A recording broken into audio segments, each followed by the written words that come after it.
అందరికి వందనాలు. Praise the Lord. నా ప్రియ సహోదరి సహోదరులారా, చాలా గ్యాప్ తర్వాత మరోసారి ఇలా ఆదివారం సందేశాన్ని రికార్డ్ చేసి మీకు అందించగలుగుతున్నందుకు యేసయ్యను స్తుతిస్తున్నాను. అసలు ఎందుకు ఇంత గ్యాప్ వచ్చిందో షార్ట్గా మీతో పంచుకున్న తర్వాత ఈరోజు వాక్యాన్ని మీకు అందిస్తాను. కుటుంబ బాధ్యతలను బట్టి ఇంకా సూటిగా చెప్పాలంటే నా పిల్లల చదువు విషయంలో నేను మాత్రమే చేయాల్సిన కొన్ని పనులు ఉంటాయి కదా, కొన్ని బాధ్యతలు ఉంటాయి కదా, వాటిని బట్టి బిజీగా ఉండి అలసిపోయి ఖాళీ లేక, టైం లేక, ఓపిక లేక దాదాపు ఒక 4 నెలల పాటు రెగ్యులర్గా వాక్యాలు రికార్డ్ చేసి మీకు అందించలేకపోయా. అదే కారణం, వేరే ఏ కారణం లేదు. నా ఆరోగ్యం బాగానే ఉంది, ఎలాంటి జబ్బులు లేవు. నేను, నా భార్య బిడ్డలు, నన్ను ప్రేమించే వాళ్ళందరూ కూడా హెల్తీగా, హ్యాపీగా ఉన్నాం, పుష్టిగా ఉన్నాం, ఎలాంటి సమస్య లేదు.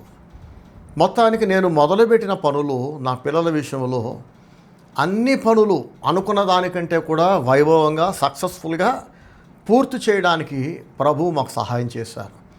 అందును బట్టి చాలా హ్యాపీగా ఉన్నాం. ఏదైనా పని మొదలుపెట్టాక అనుకున్నట్టు పూర్తి అవ్వలేదు అనుకోండి, డల్ అయిపోతాం కదా, బాగా డిస్టర్బ్ అయిపోతాం, డిప్రెషన్లోకి వెళ్ళిపోతాం. కానీ నేను మొదలుపెట్టిన ప్రతి పని కూడా ఆ పనిని దేవుడు ఆశీర్వదిస్తున్నాడు. కాబట్టే నేను అనుకున్న దానికంటే, నా పిల్లలు, నా భార్య కోరుకున్న దానికంటే కూడా ఇంకా విజయవంతంగా పూర్తి చేయడానికి ప్రభు మాకు సహాయం చేశారు. అనేక అద్భుతాలు, అనేక ఆశ్చర్యకార్యాలు మా కొరకు యేసయ్య చేస్తూ వచ్చారు. అందును బట్టి యేసయ్యను స్తుతిస్తున్నాను. ఇప్పుడు చాలా పనులు పూర్తయిపోయాయి, కాస్త ఫ్రీ అయ్యాను, పైగా సక్సెస్ఫుల్గా అయిపోయినాయి అంటున్నాను కదా, అందుకే చాలా హ్యాపీగా ఉన్నా. కాబట్టి ఇక మీదట రెగ్యులర్గా వాక్యాలు రికార్డ్ చేసి మీకు అందించే ప్రయత్నం చేస్తాను. ఇక రెండవ కారణం ఏంటంటే, గ్యాప్ రావడానికి దాదాపు 3 నెలలుగా ప్రతిరోజు రాత్రి 8:30 గంటల నుంచి 9:30 వరకు ఫ్యామిలీ ప్రేయర్ కొనసాగిస్తున్నాం, మొదలుపెట్టి కొనసాగిస్తున్నాం. ఏంటి ఫ్యామిలీ ప్రేయర్ అంటే, కేవలం నా ఫ్యామిలీ మాత్రమే కాదు, మా కుటుంబంతో పాటు పరిచర్యకు చెందిన అనేక కుటుంబాలు ఆన్లైన్ ఫ్యామిలీ ప్రేయర్ ద్వారా ఒకరి ముఖాలు ఒకరు చూస్తూ, ఒకరి స్వరాన్ని ఒకరు వింటూ ప్రభువుని ఏక మనసుతో ఆరాధిస్తున్నాం. ఎలా జరుగుతుంది ఈ ఫ్యామిలీ ప్రేయర్ అంటే, సరిగ్గా 8:30 గంటలకి కంజర కొట్టుకుంటూ నేను ఒక పాట పాడతా. నాతో పాటు ఎవరు ఎక్కడున్నా సరే భూమి మీద వాళ్ళ ఇళ్లల్లో లేదా పని చేస్తున్న చోట అందరూ కెమెరా ఆన్ చేసుకుని ఆన్లైన్లో నాతో పాటు ప్రేయర్లో, వర్షిప్లో యాడ్ అవుతారు. నాతో పాటు అక్కడ వాళ్ళు పాడుతూ ఉంటారు, వాళ్ళ కుటుంబీకులతో, ఫ్యామిలీ అండ్ ఫ్రెండ్స్తో. అలా కంజర కొడుతూ రోజు ఒక పాటతో నేను ప్రారంభిస్తా. పాట అయిపోయిన తర్వాత ఒక ½ అన్ అవర్ పాటు, అరగంటకు పైగా కొన్నిసార్లు మంచి సందేశాన్ని అందిస్తున్నాను అందరికీ. ఎవరైనా సాక్ష్యం చెప్పాలంటే సాక్ష్యం కూడా చెప్తున్నారు. ఒకప్పుడు నా వాక్యం వినాలంటే ఆదివారం కొరకు వెయిట్ చేయాల్సి వచ్చేది విశ్వాసులు. ఇప్పుడు అలా అక్కర్లేదు. లాస్ట్ 3 months నుంచి రోజు వాక్యం అందిస్తున్నా అరగంట పాటు. అలాగే ఎవరైనా సాక్ష్యం చెప్పాలంటే ఆదివారం కొరకు వెయిట్ చేయాల్సి వచ్చేది. ఇప్పుడు అంత బాధ లేదు మనకి.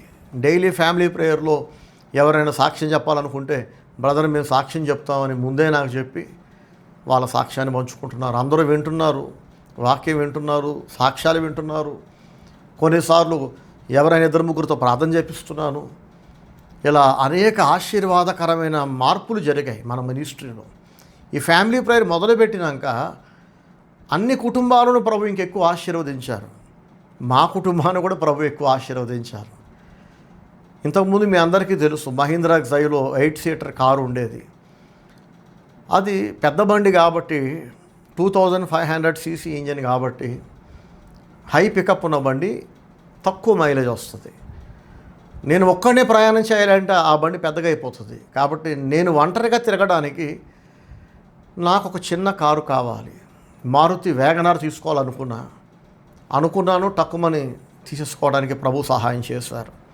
మన పరిచర్యకు చెందిన విశ్వాసులందరి సహకారంతో, సహాయంతో అనుకున్న వెంటనే కార్ బుక్ చేసాం, వచ్చేసింది. ఫ్యామిలీ ప్రేయర్ స్టార్ట్ చేసిన తర్వాత జరిగిన ఒక పెద్ద అద్భుతం ఇది కూడా మన పరిచర్యలో కానీ మా ఫ్యామిలీలో. కాబట్టి ఇప్పుడు నేను ఒంటరిగా ఏదైనా ఊరు వెళ్ళాలనుకుంటే పెద్ద కారు తీయక్కర్లేదు, 2 వీలర్ మీద వెళ్ళక్కర్లేదు. మారుతి వ్యాగనార్ ఉంది నేను ఒంటరిగా తిరగడానికి. అందరం వెళ్ళాలనుకుంటే పెద్ద కారు అలాగా ఉండనే ఉంది. అదిగాక మన మినిస్ట్రీలో నాగరాజు బ్రదర్ కారు ఉంది. సో ఎలాగో ఫ్యామిలీ ప్రేయర్ మొదలు పెట్టేసాం, రోజు వాక్యం చెప్తున్నా, ఇక సండే రోజు రికార్డ్ చేసి అందించకపోతే కొప్పలు అటుకుపోతాయా అనే ఒక నిర్లక్ష్యం కూడా. ఏం కాదులే, వచ్చే వారం చూద్దాం, అలసిపోయాం కదా, బిజీగా ఉన్నాం కదా, ఓపిక లేదు కదా అని ఇట్లా వాయిదా వేస్తూ లాస్ట్ 4 months నుంచి ఆదివారం సందేశాలు రెగ్యులర్గా రికార్డ్ చేయలేకపోయా. ఇదండి సంగతి. రెగ్యులర్గా రికార్డ్ చేయలేకపోయినా పాత సంవత్సరాలలో, గత కాలంలో రికార్డ్ చేసిన అనేక ప్రసంగాలు మళ్ళీ అప్లోడ్ చేస్తూ వచ్చే ఆదివారాలు. చాలామంది చిన్నపిల్లలు, పెద్దోళ్ళు కూడా, బాగా చదువుకున్న వాళ్ళు కూడా ఆ పాత సంవత్సరాలలో రికార్డ్ చేసి ఆ గతంలో అప్లోడ్ చేసిన సందేశాలు అవి పాతవని తెలియక ఇప్పుడే ఫ్రెష్గా రికార్డ్ చేశాను అనుకొని డేట్ చూడకుండా మొత్తం వాక్యం వినేసి అది ఫ్రెష్గా రికార్డ్ చేసిన వాక్యమేమో అనుకుని చాలా ఆత్మీయంగా ఎదిగారు, బలపడ్డారు. తర్వాత నేను చెప్తే తప్ప వాళ్ళకి తెలియలే.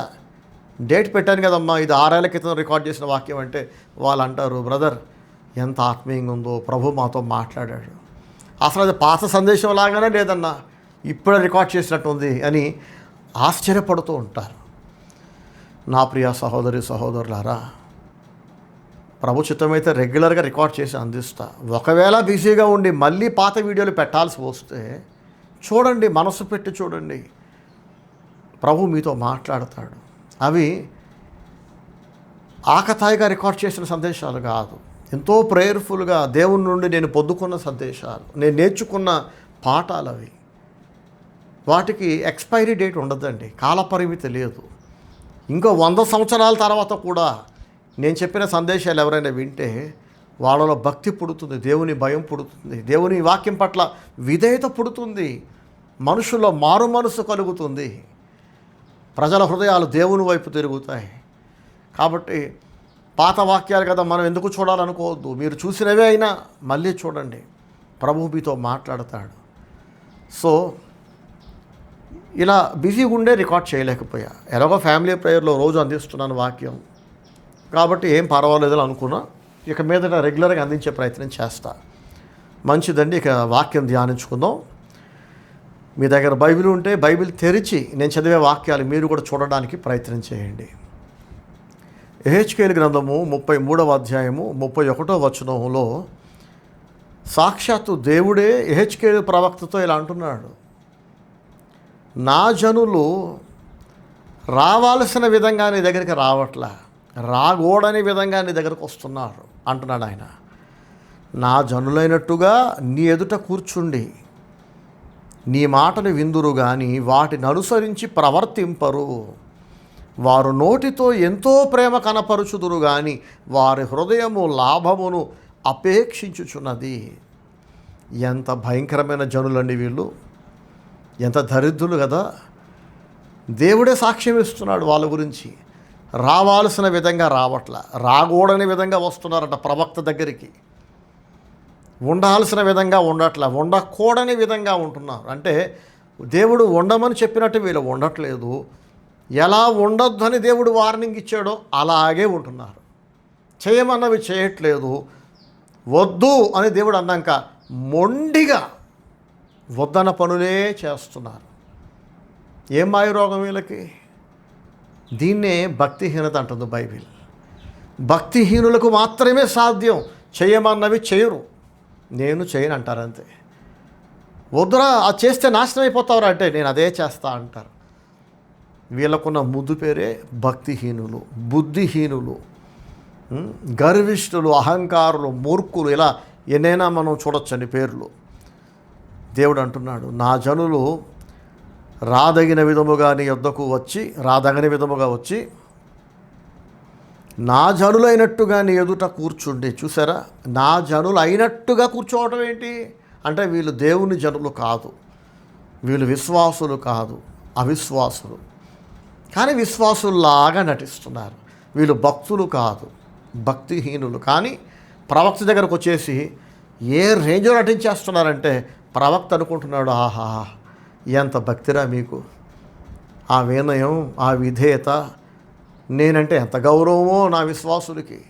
నా దగ్గరకు వచ్చే ఈ విశ్వాసులు నేను ఎలా చెప్తే అలాగే వింటారు, నేను చేయమన్నవన్నీ చేస్తారు, వద్దనవన్నీ చేయరు అని ప్రవక్త అనుకుంటున్నాడు.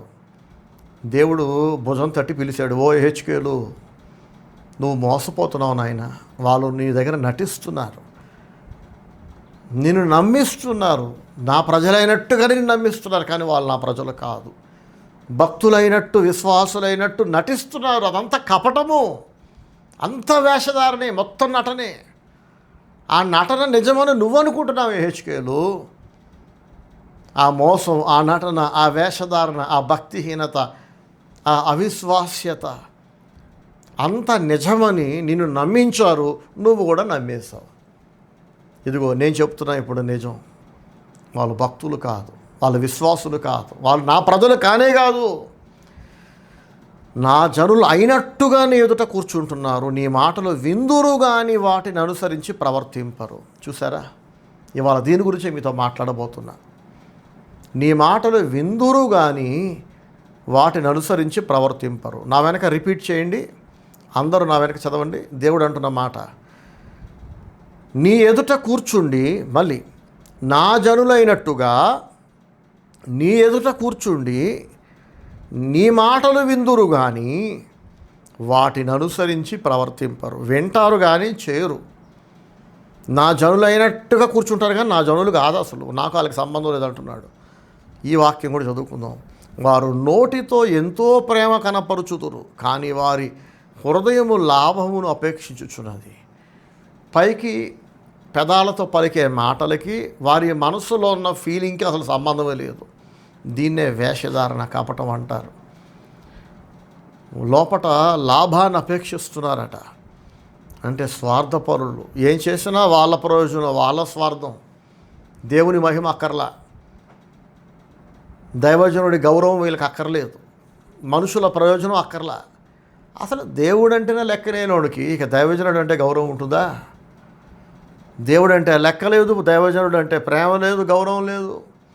ఇక సాటి ప్రజల పట్ల వీళ్ళకి సానుభూతి, జాలి, ప్రేమ ఉంటాయి చెప్పండి?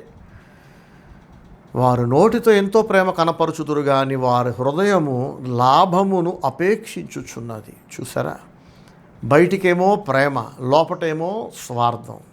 ప్రేమ గల మాటలు మాట్లాడుతున్నారు, లోపట అసలు ప్రేమ లేకుండానే. భక్తి గల మాటలు మాట్లాడుతున్నారు, లోపట అస్సలు భక్తి లేకుండా. దేవుని జనులైనట్టుగా నటించేస్తున్నారు, లోపటంతా భక్తిహీనత, వంకరితనము. నా ప్రియ సహోదరి సహోదరులారా, ఇలాంటి ప్రజలను దేవుని సేవలో నేను రెగ్యులర్గా చూస్తూనే ఉంటా.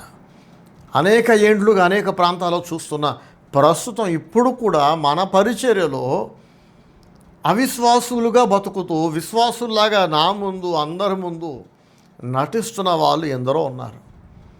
మీరందరూ ఏమనుకుంటారంటే, కొంతమందిని చూసి వీళ్ళు విశ్వాసులు, వీళ్ళు భక్తులు, వీళ్ళు దేవుని ప్రజలు, వీళ్ళు మనలో ఒకరు అని మీరు అనుకుంటారు.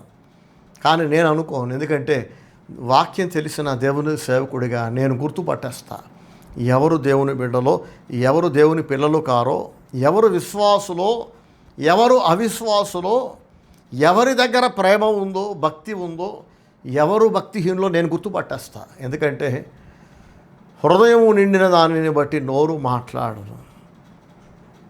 ఒకడి అంతరంగంలో ఏది ఉందో వాళ్ళ మాటలు, వాళ్ళ ప్రవర్తన వాళ్ళని పట్టిస్తాయి. ఎరా, నోరు తెరిస్తే మంచి మాటలు రావా? ఆ దరిద్రపు మాటలు, సన్నాసి మాటలు, ఏ మాట్లాడకూడదో అవే నీ నోట్లో ఎందుకు వస్తున్నాయంటే లోపట సన్నాసితనంతో నిండిపోతాయి. వంకరతనంతో, భక్తిహీనతతో, లోకాశలతో, స్వార్థంతో నిండిపోతే అది కొట్టుకొచ్చేస్తుంది, నోట్లో నుంచి బయటికి ఇలా ప్రవహిస్తుంది. ఫోర్స్ అవే వస్తాయి బయటికి. హృదయము నిండిన దాన్ని బట్టి నోరు మాట్లాడను. ఒకరోజు 2 రోజులు నటిస్తారండి, తీయగా వెన్నలాగా, తేనె కారుతున్నట్లు, వెన్న పూసినట్లు తీయటి మాటలు, మృదువైన మాటలు 1-2 రోజులు లేదా కొంతకాలం మాట్లాడతారు. కానీ లోపట ఉన్న ఆ ఒరిజినల్ ఆస్తిని ఎంతకాలం దాయగలరు? లోపట కంపు, మురుగు ఉంది కదా, భక్తిహీనత ఉంది కదా. లోపట దేవుడంటే భయం లేదు, దేవుడంటే భక్తి లేదు, దైవజనుడు అంటే గౌరవం లేదు, ఎవడన్నా ప్రేమ లేదు, ఉన్నదంతా స్వార్థం. నాకు నచ్చింది, నాకు లాభాన్ని తెచ్చిపెట్టేది, నాకు ఇష్టమైంది ఎంతసేపు నేను నేను నేను నాకు నచ్చింది, నేను మెచ్చేది, నాకు అనుకూలంగా ఉన్నది, నాకు చేయాలనిపించింది, అంతేనా?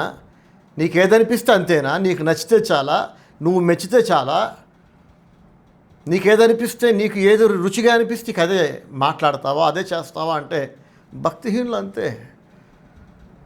నాకు నచ్చింది సరే, మరి దేవుడేమంటాడు, పాస్టర్ గారు ఏమంటారు, ప్రజలకు ఎంత మేలు, ఇవేం అక్కర్లేదు ఇంకా వాళ్ళకి.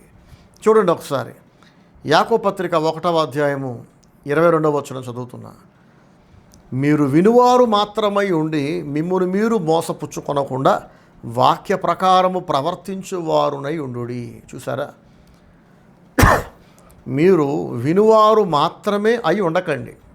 చాలామంది ఉంటారు అలాగా, వింటారు, వింటూనే ఉంటారు, కానీ చేయాల్సి వచ్చేసరికి నిన్నటిదాకా ఇవాళ దాకా విన్నారు కదా, ఏం చేయాలో ఏం చేయకూడదు అది మాత్రం చేయరు.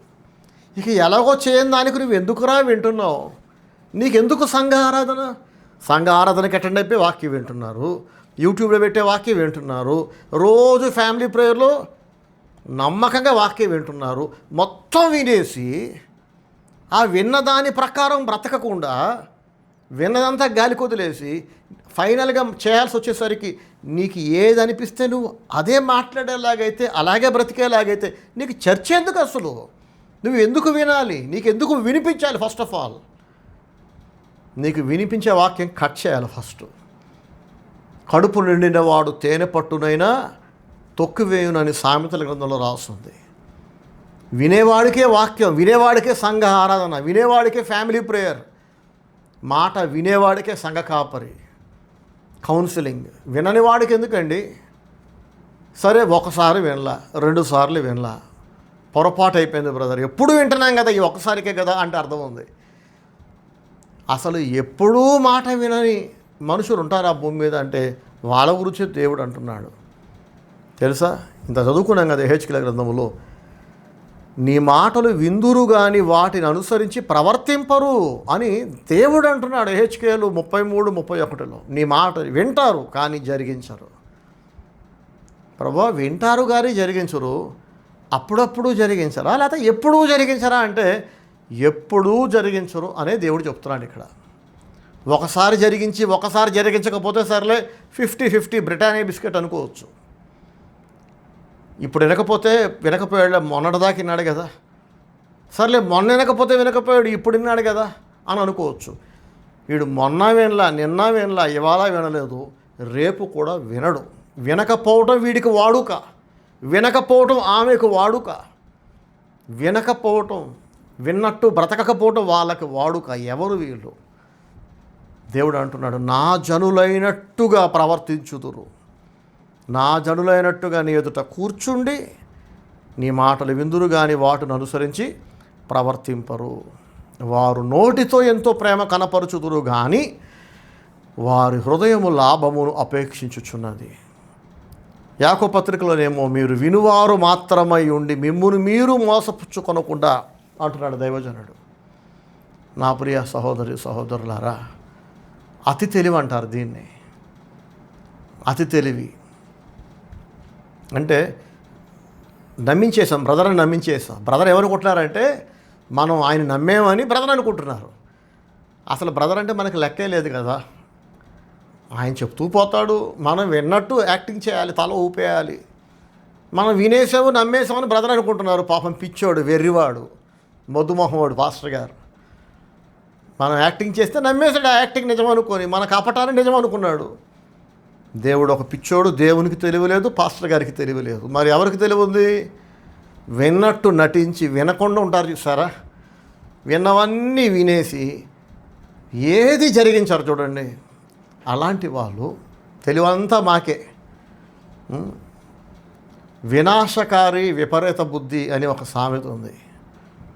అలాగే ఎవని గర్వము వానిని నాశనము చేయునని కూడా రాస్తుంది. విపరీత బుద్ధి అంటే విన్నట్టు తెగ నటించేయటం, మంచోళ్ళలాగా తెగ బిల్డప్ ఇచ్చేయటం, అంత కపటం నటన. ఎందుకండి ఇంత కపటం, ఇంత నటన? ఎంతమంది విశ్వాసులను చూశానో తెలుసా నేను, ఎంతమందిని చూశాను. ఇట్లాంటి ప్రవర్తన కలిగిన వాళ్ళలో ఒక్కడు కూడా బాగుపడటం నేను చూడలే. వాళ్ళకి దేవుడిచ్చే పనిష్మెంట్ ఏంటో తెలుసా? వాళ్ళను వాళ్ళే మోసం చేసుకుంటారు. వాళ్ళకి మాయ మిగులుతుంది, అబద్ధం మిగులుతుంది, మోసం మిగులుతుంది. యాకోబు అంటున్నాడు 1:22, మీరు వినువారు మాత్రమై ఉండి మిమ్మును మీరు మోసపుచ్చుకొనకుండా వాక్య ప్రకారము ప్రవర్తించువారై ఉండుడి. విన్న వాక్య ప్రకారము ప్రవర్తించేవాడేమో బాగుపడతాడు. విన్న వాక్య ప్రకారము ప్రవర్తించకుండా ప్రవర్తిస్తున్నట్టు నటించే వాళ్ళేమో మోసపోతారు. బాగుపడ్డట్టు అనిపిస్తుంది వాళ్ళకి, అలా బాగుపడరు. అంత బాగున్నట్టు ఒక భ్రమ, ఒక మాయ, ఒక ట్రాన్స్ సాతాను తీసుకెళ్ళిపోతాడు. ఎప్పటిదాకా అంత బాగున్నట్టు అనిపిస్తుంది? కనురెప్పపాటులో జీవితం ఖాళీ బూడిదైపోయేదాకా అంతా బాగున్నట్టు అనిపిస్తుంది. లోతు తన భార్యను బిడ్డలను తీసుకొని అబ్రహామును విడిచిపెట్టి దేవుని భయము లేని సొదొమ ప్రాంతానికి వెళ్ళిపోయాడు. ఆ సొదొమ గొమొర పట్టణాలట యెహోవా తోటలాగా అనిపించాయట. అంటే పచ్చదనం ఉంది, అక్కడ సమృద్ధి ఉంది, ప్రాస్పరిటీ ఉంది, ఏ లోటు లేదు, సర్వసమృద్ధి ఉంది, అన్నీ ఉన్నాయి. కానీ దేవుని భయం అక్కడ లేదు.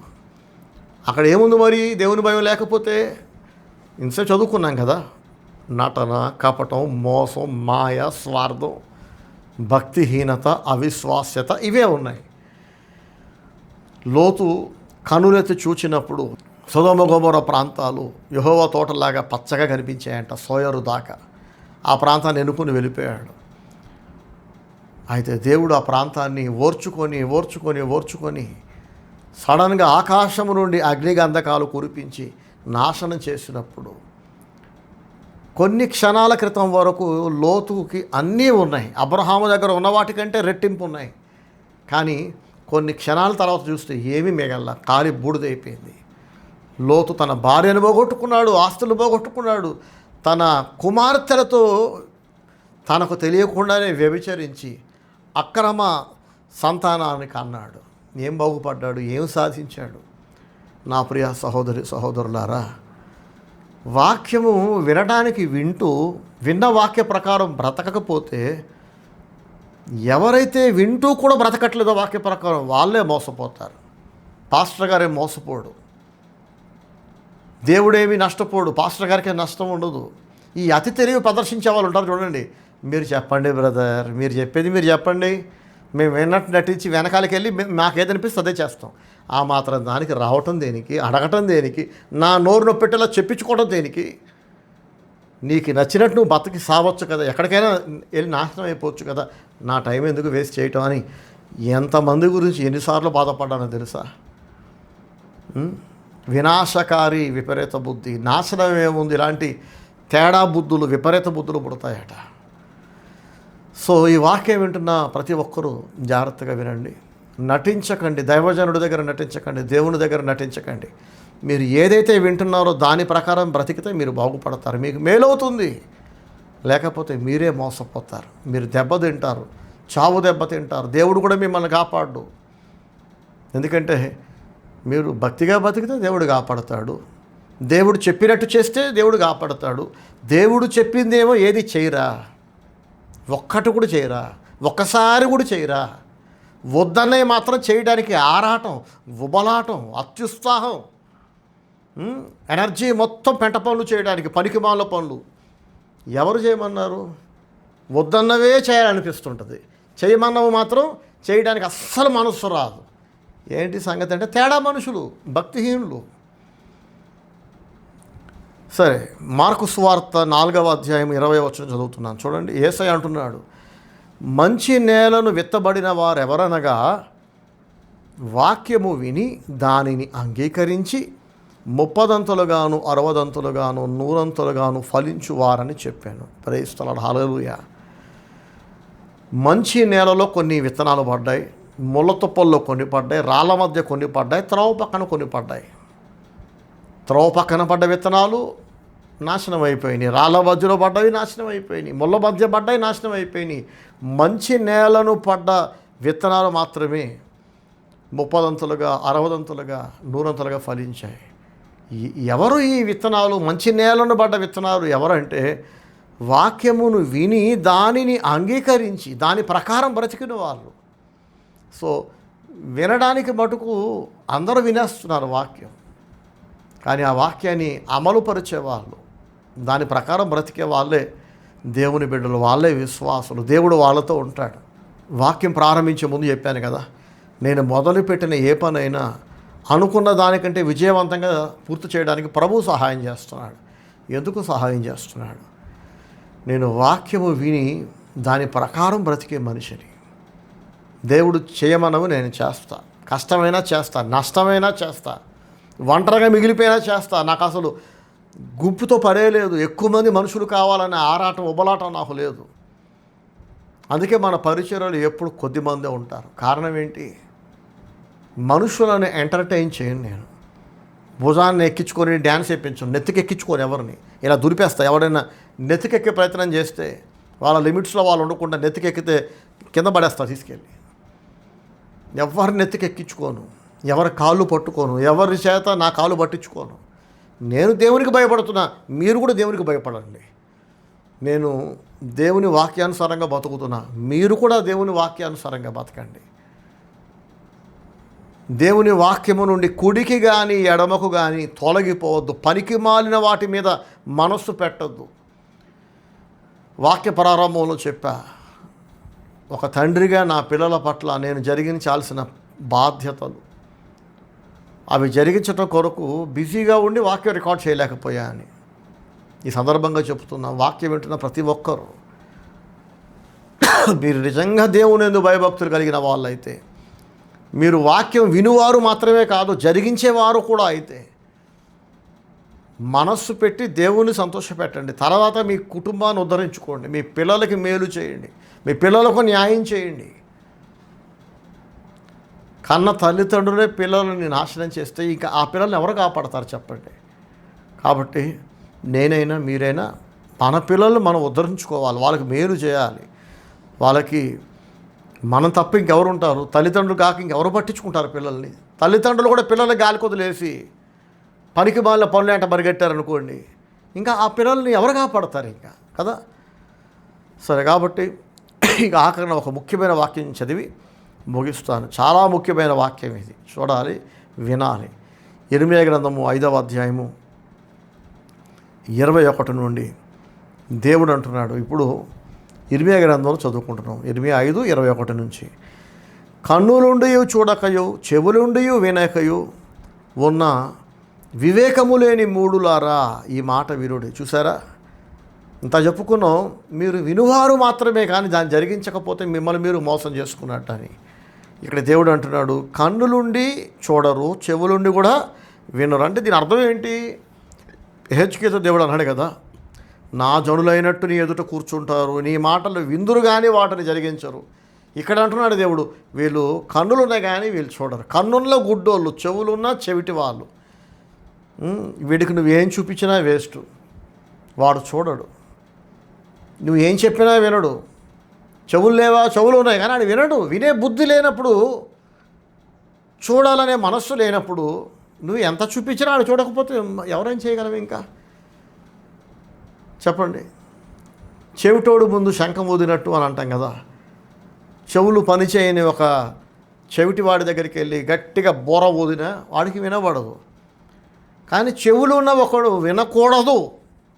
స్టీవెన్ బ్రదర్ ఏం చెప్పినా జాగ్రత్తగా వినండి. ఫ్యామిలీ మెంబర్స్ అందరూ ఒకరితో ఒకరు మాట్లాడుకొని, స్టీవెన్ అన్న ఏం చెప్పినా మనం వినొద్దు. ఆయన చెప్పినంతసేపు అలా నమ్మిద్దాం, అన్నీ వింటున్నట్టు నమ్మిద్దాం. పిచ్చోడు నమ్మేస్తాడు, వెళ్ళిపోతాడు.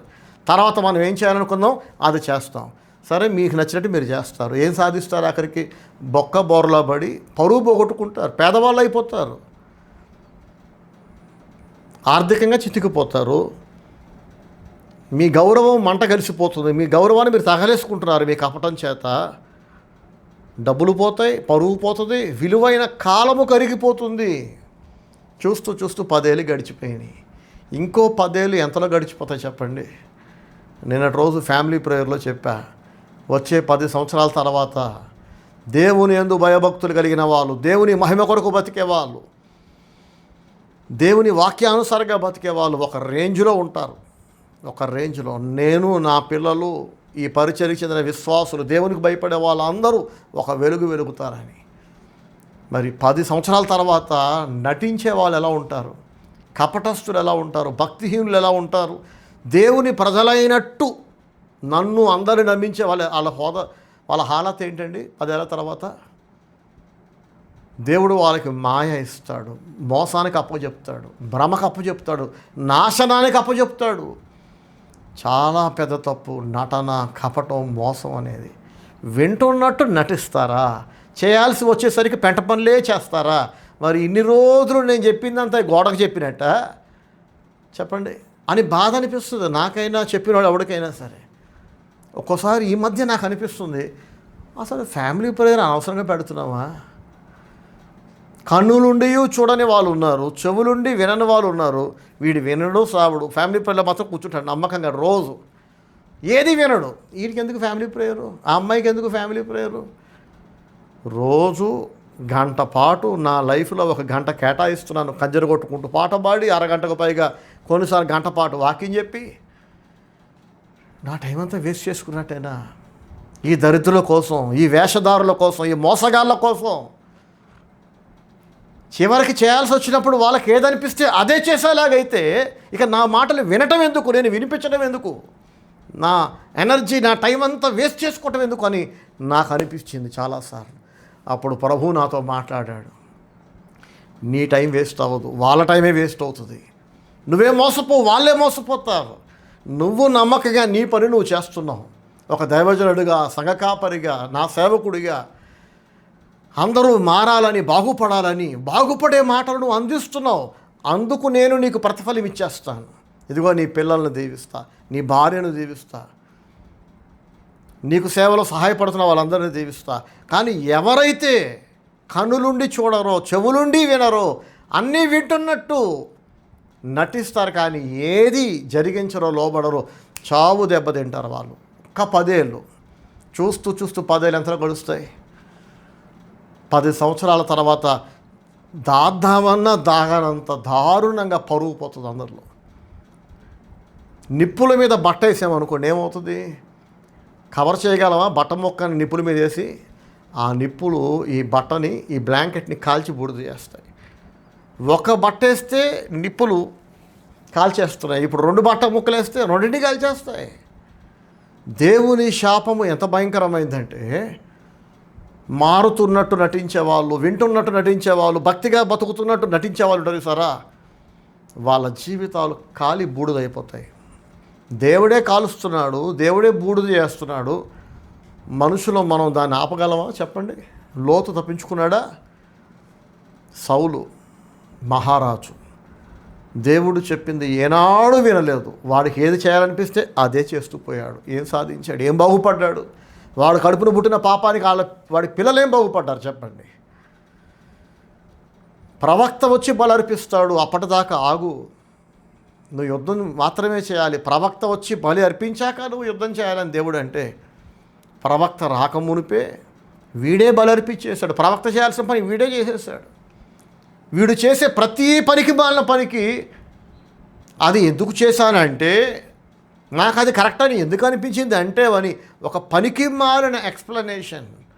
ప్రతి తప్పుడు పనికి ఒక సంజాయిషి చెప్తాడు. నేను ఎందుకు చేశానంటే, మీరు నన్ను తప్పు పట్టేస్తున్నారు కానీ, మీకు కోపం వస్తుంది కానీ, నాకు ఎందుకు అది రైట్ అనిపించింది అంటే అని ప్రతి వంకరతనానికి, తప్పుడు పనికి ఒక ఎక్స్ప్లెనేషన్, ఒక సంజాయిషి. దేవుడు అంటాడు, ఎవడికి కావాలరా నీ బలులు? పొట్టేళ్ల కొవ్వును అర్పించుట కంటే మాట వినుట శ్రేష్టం అంటాడు దేవుడు. ప్రైస్తున్నాడు. హల్లెలూయా. మాట వినేవాళ్ళు కావాలి దేవునికి. దేవుడు ఏం చెప్తున్నాడో విను. విన్నాక విన్నదాని ప్రకారం నువ్వు బ్రతుకు. వింటాను బ్రదర్, ఫస్ట్ ఇది నాకు నచ్చింది, వింటా, మీరేం చెప్పినా వింటా. దేవుడి పేరు మీద దేవుడు చెప్పాడని మీరేం చెప్పినా నేను, నా ఇంట్లో వాళ్ళందరం వింటాం. కానీ ఫైనల్గా విని అక్కడితో ఆగిపోతాం. మాకు ఏది చేయాలనిపిస్తే మేము అదే చేస్తామంటే, నిప్పులు మీ నెత్తి మీద దేవుడు కుమ్మరించబోతున్నాడు, మీ ఇంటి మీద. మీకు భవిష్యత్తు ఉండదు, గుర్తుపెట్టుకోండి. మీరు వినువారు మాత్రమై ఉండి మిమ్మును మీరు మోసపుచ్చుకొనొద్దు అంటున్నాడు దేవుడు యాకోబు పత్రికలో. మీరు వినువారు, యాకోబు 1:22, మీరు వినువారు మాత్రమై ఉండి మిమ్మును మీరు మోసపుచ్చుకొనకుండా వినువారు మాత్రమే అయితే గనక మిమ్మల్ని మీరు మోసం చేసుకుంటారు. మీకు మాయ, మోసం, నష్టం, కపటమే మిగులుతాయి. సరే, ఇర్మియా గ్రంథం 5వ అధ్యాయం 21వ వచనంలో దేవుడు అంటున్నాడు ఇర్మియాతో, కన్నులుండయో చూడకయో, చెవులుండయో వినకయో నున్న వివేకము లేని మూడులారా ఈ మాట వినుడి. చూసారా, వివేకం అంటే ఏంటి? జ్ఞానం, తెలివి లేదు. తెలివి ఉంటే ఇలా చేస్తారు ఎవరైనా? చెప్పండి. తెలివి ఉంటే ఎవడు నటించడు. తెలివి ఉంటే ఎవడు వింటున్నట్టు యాక్టింగ్ చేయడు, కపటాన్ని ప్రదర్శించడు, నిజంగా వింటాడు, నిజంగా లోబడతాడు. తెలివి లేదు. అందుకే దేవుడు అంటున్నాడు, కనులుండి చూడక, చెవులుండి వినకనున్న వివేకము లేని మూడులారా ఈ మాట వినుడి. సముద్రము దాటలేకుండానట్లు దాని తరంగములు ఎంత పొర్లినను అవి ప్రబలలేకయు, ఎంత ఘోషించినను అవి దాటలేకయు ఉండునట్లు నిత్య నిర్ణయము చేత దానికి ఇసుకను సరిహద్దుగా నియమించిన నాకు మీరు భయపడరా అంటున్నాడు దేవుడు. సముద్రానికంట దేవుడు ఇసుకని సరిహద్దుగా నియమించాడంట. సముద్రపు తరంగాలు ఘోషించుకుంటూ అలలుగా ప్రవహించుకుంటూ బయటకు వచ్చాక ఇసుకను చూడగానే ఇది నా సరిహద్దు, ఇక్కడ దాకే నేను రావాలి, ఇంతకు మించి నేను వెళ్ళకూడదు అని అవి మళ్ళీ వెనక్కి వెళ్ళిపోతున్నాయంట. సముద్రానికి పొలిమేరను నియమించాడట దేవుడు. ఎంత గొప్ప దేవుడు అండి. దేవుడు అంటున్నాడు, సముద్రానికి సరిహద్దు పెట్టాను నేను, అది నాకు లోబడుతుంది, మరి మీరు నాకు భయపడరా? ఎలా నటిస్తారు మీరు నా దగ్గర? వింటున్నట్టు ఎలా నటిస్తారు? అన్నీ చూస్తున్నట్టు, అన్నీ అర్థమవుతున్నట్టు, అన్నీ వింటున్నట్టు, కనులుండి చూస్తున్నట్టు, చెవులుండి వింటున్నట్టు ఎలా నటిస్తారు? నిజంగా చూడొచ్చు కదా, నిజంగా వినొచ్చు కదా, నిజంగా లోబడొచ్చు కదా. చెప్పినట్టు ఎందుకు మీరు చేయరు? మీరు నాకు భయపడరా అని అంటున్నాడు. నా సన్నిధిని వనకరా? ఇదే యెహోవా వాక్కు. ఇదండి జవాబు. ఇది ఒకడు వింటున్నట్టు ఎందుకు నటిస్తున్నాడు? ఆ నటన ఎందుకు ఇంత నటిస్తున్నాడు వీడంటే, వాడికి దేవుని భయము లేదు. దేవుడు తంతాడు, దేవుడు శిక్షిస్తాడు, దేవుడు మొత్తుతాడు, దేవుడు కాల్చి బూడిద చేస్తాడన్న భయం లేదు. ఎందుకు లేదు భయం? గతంలో దేవుడు ఎప్పుడు తన్నలేదా? దేవుడు ఎప్పుడు మొత్తలేదా? దేవుడు గతంలో శిక్షించలేదా? అంటే ఒకసారి దేవుడు తంతే ఎవడైనా మారతాడు, జ్ఞానం ఉన్నవాడు, బుద్ధి ఉన్నవాడు. కానీ బుద్ధి లేనోడు, జ్ఞానం లేనోడు, పశుప్రాయుడు ఎన్నిసార్లు తన్నేటోడికి సిగ్గు వస్తుంది. ఇంకా చిచ్చి, ఈండి కొట్టినా కుక్కను కొట్టినా ఒకటే, వీడికి చెప్పినా గోడకు చెప్పినా ఒకటే, వీడు మారడు. ఈ ప్రవర్తన ఇప్పుడు కొత్తది కాదు. 10 ఏళ్ల క్రితం ఈ దరిద్రపు బుద్ధే, ఈ పెంట బుద్ధే, అన్నీ విన్నట్టు నటించి ఏది వినకుండా ఉండటం. 15 ఏళ్ల క్రితం ఇదే వంకర బుద్ధి, 20 ఏళ్ల క్రితం ఇదే బుద్ధి, ఇప్పుడు ఇదే బుద్ధి, ఇంకో 10 ఏళ్ల తర్వాత భవిష్యత్తులో ఇదే బుద్ధి. ఇంకా ఎంత తన్నాలి దేవుడు? ఇంకా ఎంత సిగ్గు తీయాలి దేవుడు? ఇంకెంత ఏడుస్తారు, ఎంత కుమిలిపోతారు, ఇంకెంత బూడిదవ్వాలి ఇంకా? చెప్పండి. తంతే అందరూ మారరు. తెలుసా విషయం మీకు? సాతానుని ఎంత తనినా వాడు మారడు, సాతానుని ఎంత శిక్షించినా వాడు మారడు. అందుకే ఎంత శిక్షించినా, ఎంత గద్దించినా, ఎంత మొత్తినా మారకుండా ఉంటారే గర్విష్ఠులు. వాళ్ళ కొరకే నిత్య నరకాగ్ని గుండాన్ని దేవుడు నియమించాడు. ప్రైజ్ ది లార్డ్, హల్లెలూయా. అందరి కొరకు కాదు, అది మామూలు వంకరతనం కాదు. తంతే ఆ వంకరతనం సెట్ అవ్వదు. బండకేసి బాధితే కూడా ఆ వంకరతనం నయం కాదు. మంటలలో కాల్చినా కూడా కాడి బయటకు తీస్తే ఆ వంకరతనం మళ్ళీ వంకరంగానే ఉంటుంది. ఏం చేస్తే పోతుంది ఆ వంకరతనం అంటే, అది నిత్య నరకాగ్నిలో కాలితే తప్ప అప్పుడు కూడా సెట్ అవ్వదు. ఇది నేనంటాం కాదు. చూడండి, ప్రకటన గ్రంథంలో రాసి ఉంటుంది. ప్రకటన గ్రంథం 16వ అధ్యాయము 11వ వచనం. ప్రకటన 16:11. తమకు కలిగిన వేదనలను బట్టి, పుండ్లను బట్టి పరలోకమందున్న దేవుని దూషించిరి కానీ తమ క్రియలను మాని మారు మనసు పొందినవారు కారు. చూసారా, దేవుడు వేదనలు పంపించాడు, పుండ్లు పంపించాడు, కానీ వాళ్ళు మారలేదట. వాళ్ళు మారు మనసు పొందినవారు కారు. వేదనలు ఎక్కువవుతున్నాయి, పుండ్లు ఎక్కువవుతున్నాయి, కానీ వీళ్ళు ఏం చేశారట? పరలోకమందున్న దేవుణ్ణి దూషించిరి. నీ బుద్ధి బాగోలేదు, నీ మాట తీరు బాగోలేదు, నీ బ్రతుకు బాగోలేదనే దేవుడు పుండ్లు, వేదనలు, కష్టాలు పంపాడు. నువ్వు మారాలని, నీ వంకరతనాన్ని విడిచిపెట్టాలని. నువ్వు మారకపోగా నిన్ను కష్టపెడుతున్న దేవుని దూషిస్తే, తప్పు చేశావని తంతే తన నుండి ఇంకా తిరగబడి, ఆ తంతున్న దేవుని మీద ఇంకా తిరగబడితే, ఇంకా తంతాడు, ఇంకా తిరగబడితే ఇంకా తంతాడు, నువ్వు ఇంకా తిరగబడితే దేవుడు ఏం చేస్తాడు? ఆఖరికి నరకపు మంటలో వారేస్తాడు. నిన్ను కొట్టినా కుక్కను కొట్టినా ఒకటేరా.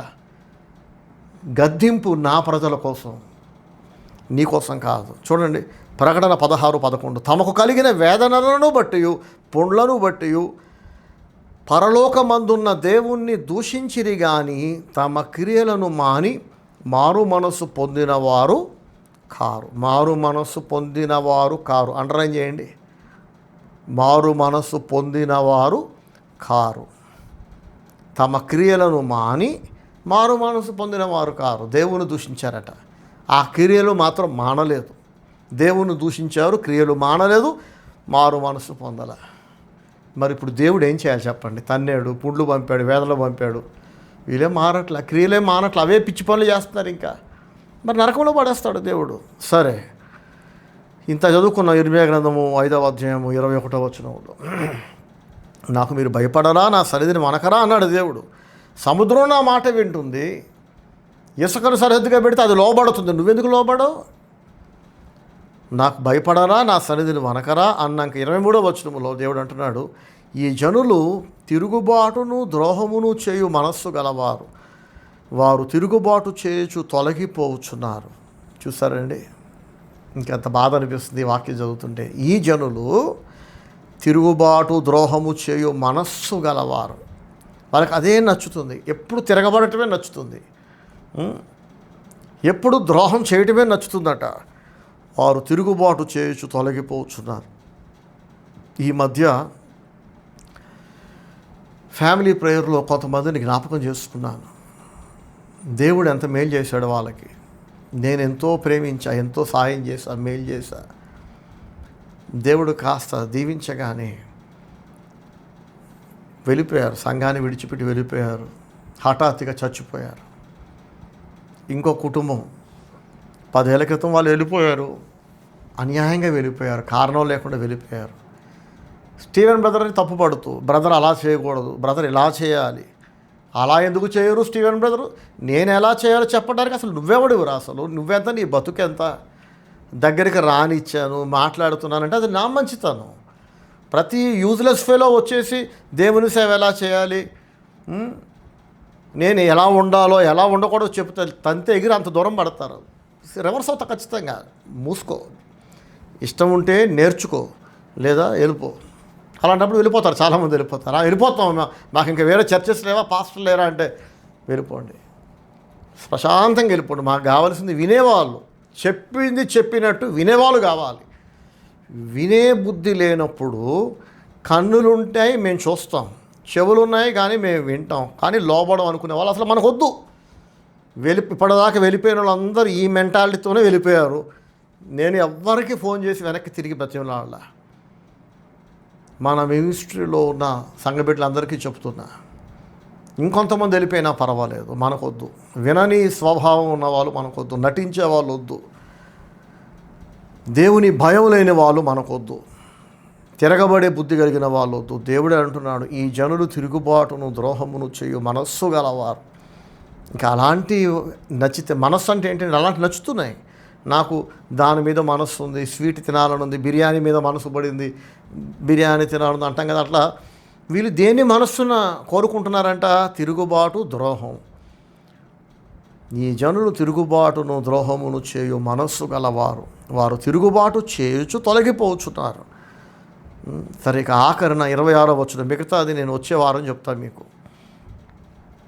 26వ వచనం దేవుడు అంటున్నాడు, నా జనులలో దుష్టులు ఉన్నారు అని అంటున్నాడు ఆయన. నా జనులలో దుష్టులు ఉన్నారట. నా ప్రియ సహోదరి సహోదరులారా, మిగతా విషయాలు వచ్చే ఆదివారం మనం ధ్యానించుకుందాం. ఒకటి జ్ఞాపకం పెట్టుకోండి, విశ్వాసులాగా కనిపించే వాళ్ళందరూ విశ్వాసులు కాదు. వింటున్నట్టు కనిపించే వాళ్ళందరూ వినరు, వింటున్నట్టు నటిస్తారు.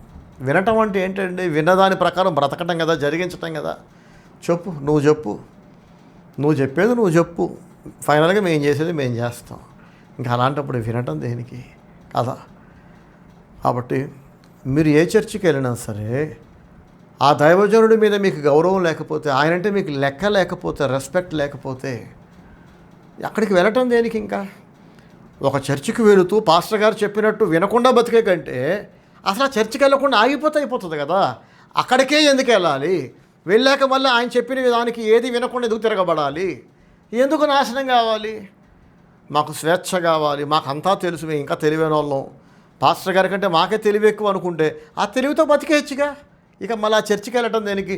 తెలివి లేని ఆ పాస్టర్ని తిట్టుకుంటూ అక్కడే సావటం దేనికి? ఆ పాస్టర్ గారితోనే ఉంటూ ఆయన చెప్పేది మళ్ళీ వినకుండా ఉండటం దేనికి? ఆయన ఏది వద్దంటే అదే చేసుకుంటూ ఆయన చేయమన్నది మాత్రం మొండిగా చేయకుండా దీనివల్ల ఏం సాధిస్తాం కదా. సో ఈరోజు ఈ వాక్యం ద్వారా ప్రతి ఒక్కరితో దేవుడు మాట్లాడుతున్నాడు. మీరు ఒక ప్రవక్త దగ్గరికి వెళితే ఆ ప్రవక్త మాటలు విని గౌరవించి దాని ప్రకారం బ్రతికేలాగైతే అక్కడికి వెళ్ళండి. లేదు ఆ ప్రవక్త చెప్పినట్టు మీరు వినరు, ఆయనకేం తెలియదండి, పాస్టర్ గారికి తెలియదా? మరి మీరు ఎందుకు వెళ్తున్నారు అక్కడికి? మీకు ఇంకా ఎక్కువ తెలుసు కదా, మీకు ఇంకా తెలివైన వాళ్ళు కదా. ఆ తెలివితో మీరు వెళ్ళిపోయి బాగుపడి చూపించవచ్చు కదా, అక్కడికి ఎందుకు రావాలి కదా. నా దగ్గరే కాదు, ఇలాంటి మహానుభావులు అన్ని సంఘాలలో అన్ని పరిచర్యల్లో కూడా ఉంటారు. వినువారు మాత్రమే వాళ్ళు, జరిగించేవాళ్ళు కాదు. ఇక్కడ ఒక ప్రమాదం ఉంది. వీళ్ళను చూసి మిగతా వాళ్ళల్లో ఎవరైనా ఒకరు చెడిపోతే ఆ సంఘానికి ఎంత నష్టం. మిగతా వాళ్ళు మంచిగా పాస్టర్ గారు చెప్పేది చెప్పినట్టు వింటుంటారు, రాతి గీతలాగా ఎలా చెప్తే అలా వింటుంటారు. సంఘమంతా ఒక మాటతో దైవజనుడితో ఏకీభవిస్తుంటారు. విశ్వాసులు, దైవజనుడు దేవుని వాక్యంతో కలిసి ఒక మాట మీద అవునంటే అవును, కాదంటే కాదు. ఇలా చేద్దామంటే ఓకే బ్రదర్ అలాగే చేద్దాం, వద్దు ఇలా వద్దు అంటే ఓకే బ్రదర్ అలా వద్దు అని ఏక మనస్సు అందరూ బతుకుతున్నప్పుడు ఈ నట సామ్రాట్లు ఉంటారు కదా, మెగాస్టార్ లాంటి వాళ్ళు, యాక్టింగ్ పీపుల్, దేవుని జనులైనట్టుగా, విశ్వాసులు అయినట్టుగా, భక్తులు అయినట్టుగా అన్నీ వింటున్నట్టు. హెచ్కేల్ 33:31 దేవుడు అంటున్నాడు చూడండి, నీ మాటలు విందురు కానీ వాటిని అనుసరించి ప్రవర్తింపరు. ఇలాంటి వాళ్ళను చూసి ఎవరైనా మంచోళ్ళు చెడిపోతే ఏంటి పరిస్థితి? అరే నేను పాస్టర్ గారు చెప్పింది అల్లా ప్రతిదీ వింటున్నా, వాళ్ళు వినట్లేదు కదా, అనవసరంగా నేను వింటున్నానా? వాళ్ళు బ్రదర్ చెప్పింది ఏది వినట్లేదు, నేను మాత్రం ఎందుకు వినాలి అని ఇంకా కొంతమంది చెడిపోయే ప్రమాదం ఉంటుంది కదా. కాబట్టి నేను చేతులు జోడించి మనవి చేస్తున్నా, మన పరిచర్య కావచ్చు, ఈ వాక్యం వింటున్న మీరు ఏ సంఘానికి చెందిన వాళ్ళైనా ఆ సంఘ కాపరి పట్ల మీకు గౌరవం లేదు, విధేయత లేదు. ఆయన చెప్తాడు కానీ మీరు జరిగించరు, వింటారంతే కానీ జరిగించరు. మిమ్మల్ని చూసి, మీలాంటి వాళ్ళను చూసి ఆ దైవజనుడిని గౌరవించే మిగతా వాళ్ళు చెడిపోతారు కదా. ఒకరు చెడిపోయినట్టేగా. అంటే మీ వల్ల ఏం ప్రయోజనం? ఎవరినో కొంతమందిని చెడగొట్టడమే తప్ప బాగు చేయటం మీకు చేత కాదు. సైతాన్ పనులు అన్నమాట ఇవన్నీ. కాబట్టి దేవుని సేవకుడుగా మన సంఘస్థులతో పాటు ఈ వాక్యం వింటున్న విశ్వాసులు, వేరే సంఘాలకు చెందిన వాళ్ళకు కూడా నేను మనవి చేస్తున్నా. I'm requesting, I'm pleading. Me pastor గారు చెప్పినట్టు వినే బుద్ధి మీకుంటే అక్కడ ఉండండి, లేదా ఎక్కడికైనా వెళ్ళి సావండి. ఒక కుటుంబం పోతే, 2 కుటుంబాలు పోతే, ఒక వ్యక్తి 2 వ్యక్తులు పోతే ఏ సంఘం కూలిపోదు కదా. దేవుడు రీప్లేస్ చేస్తూనే ఉంటాడు మళ్ళీ. కాబట్టి మిగతా వాళ్ళని చెడగొట్టకండి, మిగతా వాళ్ళని డిస్టర్బ్ చేయకండి. A rule is a rule, discipline is discipline. క్రమశిక్షణ అంటే ఖచ్చితంగా పాటించాలి అందరూ. అది నాకు కూడా వర్తిస్తుంది, మీ అందరికీ చెబుతున్నానే, ఇది నేను కూడా అమలు పరుస్తున్నా. అందుకే దేవుడు నన్ను దీవిస్తున్నాడు, నా పిల్లల్ని దీవిస్తున్నాడు.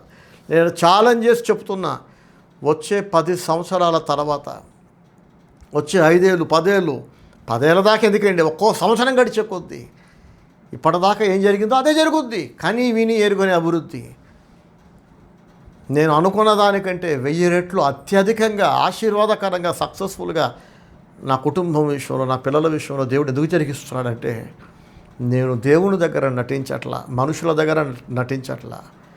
నటించకండి. మీకు నచ్చలేదా దొబ్బేయండి, గెట్ లాస్ట్, అక్కడ ఉండకండి.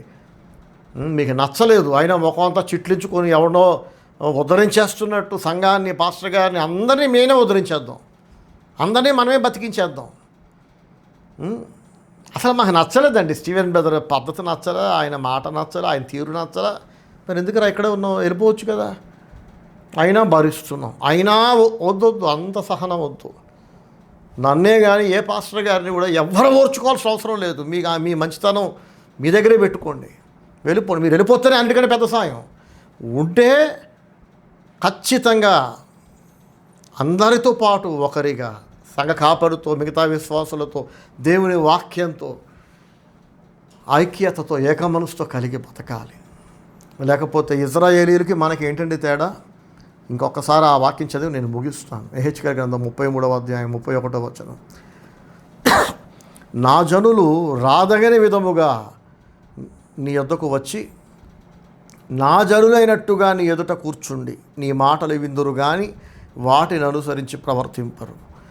వారు నోటితో ఎంతో ప్రేమ కనపరచుదురు కానీ వారి హృదయము లాభమును అపేక్షించుచున్నది.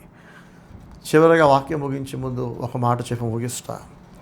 ఒకసారి నేను వద్దు అన్నాక దాని గురించి ఇక నో మోర్ డిస్కషన్స్, డిబేట్, ఆలోచన కూడా వద్దు. అలా కాదండి ఎక్కడికైనా వెళ్ళిపోయి బతకచ్చు. అసలు వద్దు అన్న దాని గురించి మాట్లాడటమే పెద్ద తప్పు. అసలు ఎందుకని నేను ఏదైనా వద్దు అని కానీ అవునని కానీ అంటారంటే, ఏదైనా అవునన్నా కాదన్నా దాని వెనక దేవుని వాక్యం ఏండ్ల తరబడి ధ్యానించి నా లైఫ్లో అమలుపరిచి కొన్ని వేల మందికి వాక్యాన్ని బోధించి కొన్ని వందల మంది చేసిన పొరపాట్లు, తప్పులు, ఆ తప్పుల వలన వేరే వాళ్ళ జీవితాలు, సంఘాలు డిస్టర్బ్ అయిపోయి సంతోషంగా మొదలుపెట్టిన ఆధ్యాత్మిక కార్యక్రమాలు కంపు పెంట అయిపోయి వద్దు అన్నాక చేశాక ఇలాంటి అనుభవంలో నుంచి పుట్టిన ఫైనల్ మాటలు ఇవి. వద్దు అంటే వద్దు. ఇక వద్దు అన్న దాని గురించి డిస్కషన్స్ కూడా వద్దు. ఈయన వద్దు అనటం మాకు నచ్చలా కాబట్టి ఈయన మాకు వద్దు అనుకుంటూ వెళ్ళిపోవాలి అంతే. ఇంకా సో మన మినిస్ట్రీలో ఇప్పుడు ఉన్న సంఘం ఇంకా చిన్న సంఘమైనా ఎవరు బాధపడకండి. ఇప్పుడు ఎవరు వెళ్ళిపోయినా పట్టించుకోనంత హ్యాపీగా ఉన్నాం మనం. దేవుడు ఉన్నాడు చాలు, మంచి దైవజనుడు ఉన్నాడు మనకి చాలు అనే కృతజ్ఞతతో నిండిపోయి ఉన్నాం. రేపు దేవుడు మన సంఘాన్ని ఇంకా జల్లెడబట్టి ఇంకా ఫైన్గా రిఫైన్ చేసి వజ్రాల్లాగా కొద్దిమంది ఉంచాడు అనుకోండి, అప్పుడు కూడా ఇంత తృప్తిగా ఉన్నాం. వినేవాళ్ళు కావాలి, వింటున్నట్టు నటించేవాళ్ళు కాదు. మేము వింటాం కానీ మాకు నచ్చినట్టు చేస్తామంటే ఇక్కడ ఉండొద్దు. కోవిడ్ వచ్చినప్పుడు ఇన్ఫెక్షన్ వచ్చిన వాళ్ళు ఒక గదిలో పెట్టి గోలెం పెట్టేవాళ్ళు కదా, సరిగ్గా అలాగా మేము ఇలాగే బతుకుతాం చెడిపోయాయంటే కట్టెగంతే అత్యంత కసాయిగా, క్రూరంగా, నిర్దాక్షిణ్యంగా కట్ చేసేస్తా, దూరం పెట్టేస్తా. ఎందుకంటే మిగతా వాళ్ళు డిస్టర్బ్ అవ్వకూడదు. మంచిగా వింటున్నారు మిగతా వాళ్ళు, ఏది చెప్తే అది వింటున్నారు. నాకు మానసిక వేదన కలిగించట్లా. అలా ఎవరైనా కలిగించేవాళ్ళంటే ఇక వాళ్ళని దూరం పెట్టడం కానీ చేయగలిగింది ఏముంది. ఇంకా ఇంత కష్టపడి వాక్యం చెప్పి సంవత్సరం పొడుగున రోజు గంట సేపు చెప్పేది తినదరక చెప్తున్నానా, ఒళ్ళు బలిసి చెప్తున్నానా? ఇంత కష్టపడి మా పాస్టర్ గారు ఎన్నిసార్లు చెప్పినాక ఆయన ఏం చెప్పాడో అది చేద్దామని దాని మీద మనస్సు లేకుండా ఏది వద్దంటామో దాంట్లోనే ఏలు పెడుతున్నారంటే అది దేవుని ప్రజల లక్షణం కాదు, అది విశ్వాసుల లక్షణం కాదు. అలాంటి వాళ్ళు వద్దు మన లైఫ్లో. నా లైఫ్లో నాకు అస్సలు వద్దు. నాకు మాట వినేవాళ్ళు కావాలి, దేవునికైనా నాకైనా సరే. God bless you all. Praise the Lord. Amen.